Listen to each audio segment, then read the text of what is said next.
हनुमान् श्रीरामदूत हनुमान् श्रीरामदूत हनुमान् श्रीरामदूत हनुमान्। కాలిపోయినటువంటి రెక్కలు మళ్ళీ మొలిచినటువంటి సంపాతి వాక్యం నాకు ప్రమాణం. సంపాతి వాక్యాన్ని ప్రమాణంగా తీసుకుని మళ్ళీ వెతుకుతాను. ఈసారి సీతమ్మకి నమస్కారం చేసి ఆమె దర్శనాన్ని అపేక్షిస్తాను. ఇది దోషాన్ని దిద్ది అది వస్తువు కాదు నేను దర్శించడానికి. నేను చెయ్యగలిగినది ఉపాసన.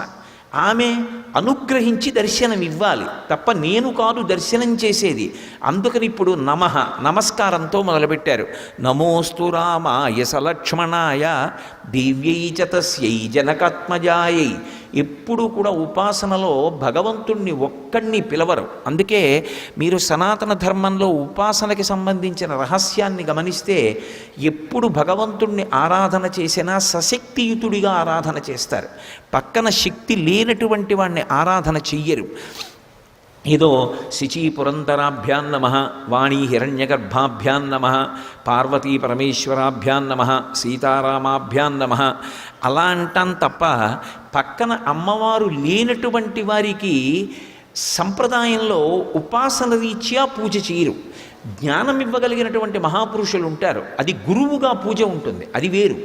నిత్య పూజ చేసేటప్పుడు పక్కన అమ్మవారితో కూడుకున్నటువంటి పరమాత్మ స్వరూపాన్ని పూజ చేస్తూ పరివార దేవతలతో కలిపి పిలుస్తారు. అందుకే దేవాలయానికి వెళ్ళినా చుట్టూ పరివార దేవతలు ఉంటారు.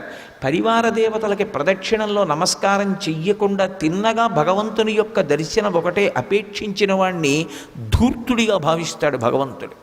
అందుకే ప్రదక్షిణం చేసి పరివార దేవతల్ని చూసి వెళ్ళాలి. అందుకని రామ మీకొక్కరికి కాదు నమస్కారం, నమోస్తు రామాయ సలక్ష్మణాయ ఉపాసన రహస్యాన్ని ఆవిష్కరిస్తున్నారు. దేవ్యై చ తస్యై జనకాత్మజాయి, జనకాత్మజ అయినటువంటి ఆ తల్లుందే ఆమెకి నమస్కరిస్తున్నాను. మిగిలిన వారందరికీ నమస్కరిస్తున్నాను. సమస్త భూతకోటికి నమస్కరిస్తున్నాను. ఇప్పుడు కనపడింది శిశుపావృక్షం. ఎక్కడ? సదదర్శ విదూరస్థం చైత్యప్రాసాదముచ్ఛ్రీతం మధ్యే స్తంభ సహస్రేషు స్థితం కైలాసపాండురం అంటారు మహర్షి. 1000 స్తంభాల మంటపం ఉంది. 1000 స్తంభాల మంటపం అది చైత్యప్రాసాదం. ఆ 1000 స్తంభాల మంటపం పక్కన ఉన్న శిశుపావృక్షం మీద కూర్చున్న తర్వాత దర్శనమైంది. యోగికి దర్శనం ఎక్కడవ్వాలి?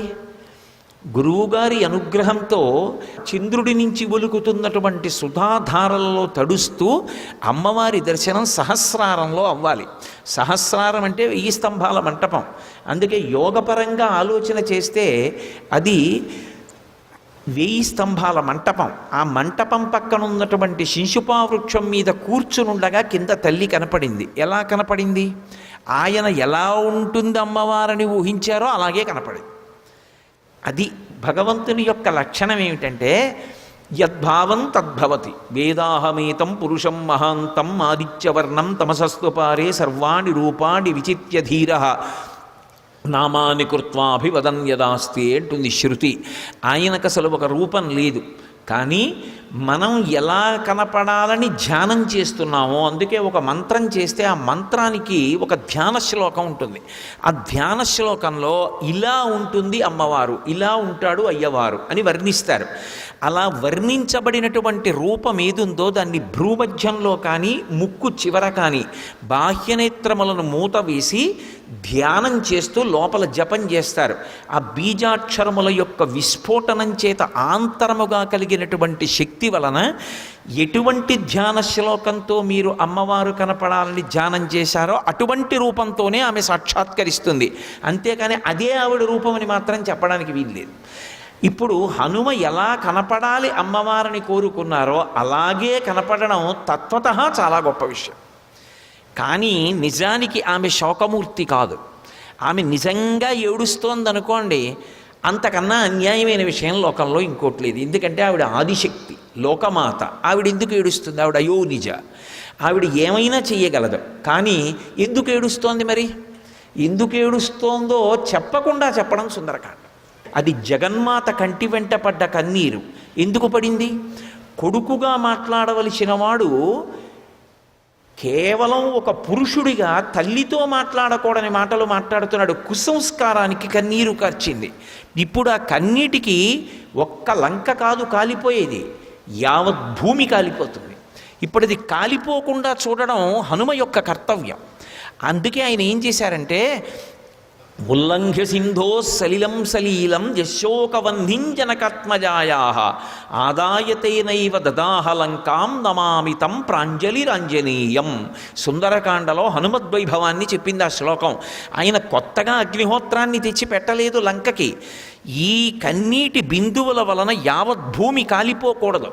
అందుకని ఆయన ఏం చేశారంటే, శోకవన్హిం జనకాత్మజాయా, సీతమ్మ కన్నుల వెంట పడినటువంటి బాష్పధార అనబడేటటువంటి అగ్నిహోత్రాన్నే నిప్పుగా మార్చి లంకనొకదాన్ని కాల్చేశారు. ఆవిడ కన్నీటికి కారణం లంక ఒకటే కాబట్టి, అమ్మ మిగిలిన భూమి కాలడానికి వీళ్ళే అని మహాయోగి పొంగవుడై దాని యొక్క అగ్నిహోత్ర సంస్కారము చేత లంక ఒకటే కాలిపోయేటట్టు చేసి మిగిలిన భూమిని కాపాడాడు ఆయన. సర్వం శ్రీ ఉమామహేశ్వర పరబ్రహ్మార్పణమస్తు. స్వస్తి.